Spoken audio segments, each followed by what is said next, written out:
Avatari sünd. Kaua aega tagasi, 22. novembril, 12 aastat enne Kristust, sündis loomuliku eostamise kaudu Melkisedeki klastri esseenidele, Tšeudile ja Tšeuhiusele laps. See sündmus toimus Benjumeni, tõlgitud hiljem ekslikult Benjaminiks, majas Betlehemi äärelinnas maal, mida tunti Iisraelina. Oma puudutusega kandis Maa Jeshua DNA jäljendisse üle turvakoodid sisenemiseks Giza tõotuse kaare portaal läbikäiku. Need koodid võimaldasid tal meheikka jõudes korraldada ülestõusmisi läbi tõotuse kaare. Siis ütles Immanuel Tšeudile, et see lubaks ristija Johannesel ja Meri Keedral võtta lapsuke Jeshua 12. aastal enne meie aja arvamist 24. detsembri öösel kõrbesse, kust Urri Iani preestrid viivata sisemaale. Maa, nagu seda Iani preestrit tihti kutsutakse, varustas kõik 3 kraali kuningat kaitstud püha teadmisega ligipääsu võtmete ja sisemise maa portaalide asukohtade kohta, mis ühendasid nende maad sisemise maa portaaliga Betlehemis. 3 kuningat said Anunnakide võltsitud legendidest tuntuks kui 3 tarka. Tänu nende teadmistele maa ankur templistikust, sisemise maa portaalide asukohtadest ja Kristos külvimissioonist. Kogu 2001. aasta vältel on Smaragdleppe õpilased põrganud probleemsetele asjaoludele, mis on seotud Smaragdleppe kunagi pühade õpetuste ajaloolise moonutamise ja rüvetamisega. Nikai kirikukogul piiblitekstidega tahtlikult toime pandud manipuleerimise ja desinformeeriva poliitilise kontrolli dogmana väljaandmise ajalooliste faktide ilmsiks tulek on paljusid meist kurvastanud ja pannud kaotama illusioone. Piiblitekstide tänaste tõlgete pühadus on sattunud seoses CDT-plaatide ajalooliste ülestähenduste avaldamisega täielikult küsimärgi alla. Teadmata, millised piiblitekstid on algupäraselt õiged ja millised võltsitud, kahaneb kristlaste kunagine süütu usk piiblisse kiiresti kurvaks kainenemiseks piibli usaldusväärsuse suhtes.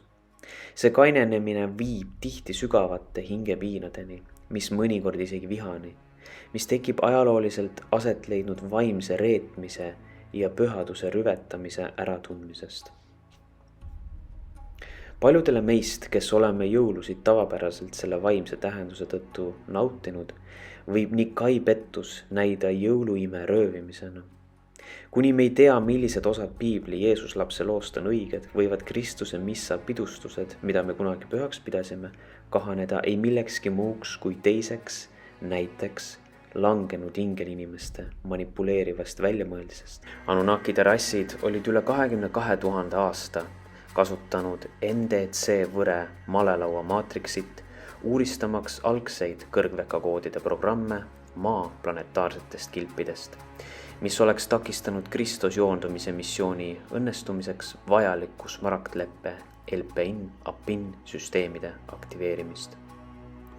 Kristuse perioodil taas külvati kõrgvekakoodid maa võrgustikesse ja Niberian Diodic Crystal võre programm lülitati käsitsi välja, valmistades nii maad ette tulevaseks 2000 kuni 2017 peale Kristust tähe aktivisatsiooni tsükli ajaks Kristos joondumiseks. Templi Melkisedekid, kes omandasid hiljem poliitilise mõjuvõimu, tsenseerisid Jesua 12 õpetusi hoolikalt ning need säilusid tänu salajastele müsteeriumikoolidele, mis tekkisid kõikjal Euroopas, Egiptuses, Lähis-Idas, Hiinas ja isegi Indoneesia teatud paikades.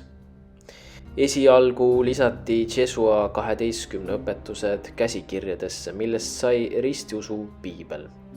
Kuid erinevatel aegadel neid moonutati või redigeeriti täielikult, et need vastaksid areneva poliitilis-religioosse masinavärgi võimueliidi vajadustele. Lõpuks keelustas ristiusu kirik need õpetused täielikult, sest need tõid avaliku tähelepanu alla Elohimide ja teiste maaväliste gruppide isiksuslikkuse ja taktikad ning rääkisid lõhedest Melkisedeki templi usutunnistuses. Kuigi õpetused on sageli vägagi erinevad või näivalt vastuolulised ja kõiki religioone on inimeste ja varjatud maaväliste sissetungijate jõudude kätte läbi manipuleeritud ja moonutatud, on need kõik ühendatud oma algse eesmärgi kaudu saavutada ülestõusmine ja vabanemine aine illusioonidest.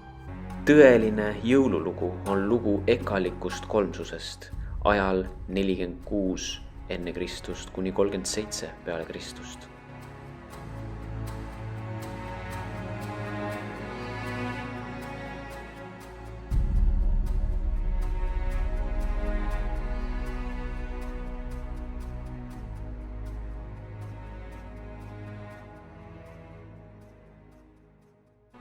Kristuse perioodi 6 ekarit pidid võtma Egiptuses Sakkaras asuvast matmiskohast tagasi tõotuse kaare kuldlaeka ehk meile tuntud kui Ark of the Covenant, milles olid täheväravate töövahendid, varras ja sau ehk rod and staff. Ihaldatuim ja potentsiaalselt ohtlik ravijook oli valmistatud kiirelt kaduva elemendi selesteliini kokku kogutud jääkidest. See oli vedelik, mis eritab naha kaudu pöördvärava DNA aktiveerimisel inimese tähevärava läbikäigu ülestõusmise ajal toimuva atomaarse ümbermuundamise protsessis. Iidses Egiptuses tunti puhast selesteliini jääki tähetolmu sinisena või sinise kulla pulbrina. Kokkupuutel hapnikuga kuivavad vedelad selesteliini eritised peeneks pulbriks, mis laguneb kiiresti inertseteks elementaalühikuteks. Selesteliini pulber on loomulik biokeemiline kõrvalsaadus, mida keha eritab läbiminekul täheväravatest või füüsilise keha surma hetkel, kui teadvus on suuteline saavutama tähevärava ülestõusmist tiheduse ühest. Puhast selesteliini pulbrit võib koguda pisitillukestes kogustes, pühkides seda õrnalt nahalt, kui inimene on läbinud tähevärava ja teisel pool taas avaldunud. Kui seda kiiresti koguda ja erilisel viisil hoiustada, on puhas selesteliini pulber võimas tervendaja, sest võib valla päästa 12-kiulise DNA jäljendi aktiveerumise ajutisi puhanguid.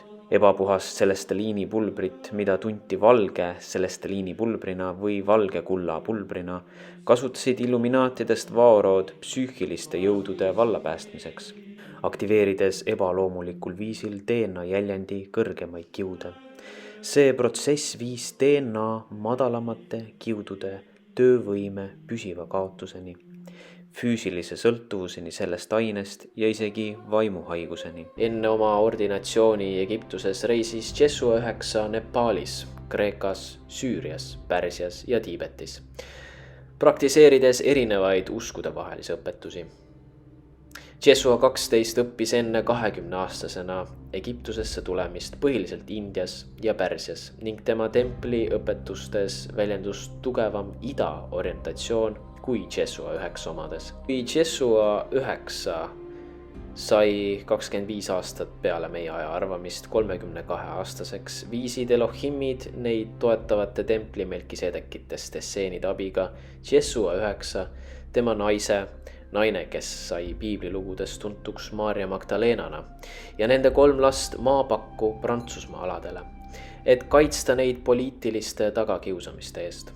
Vähesed teadsid Jesua 12 ja tema sinise leegi Melkisedekite esseenide ülestõusmiskoolidest, mistõttu enamus heebrealastest ei mõistnud, et nende ette kuulutatud Messias oli juba tulnud.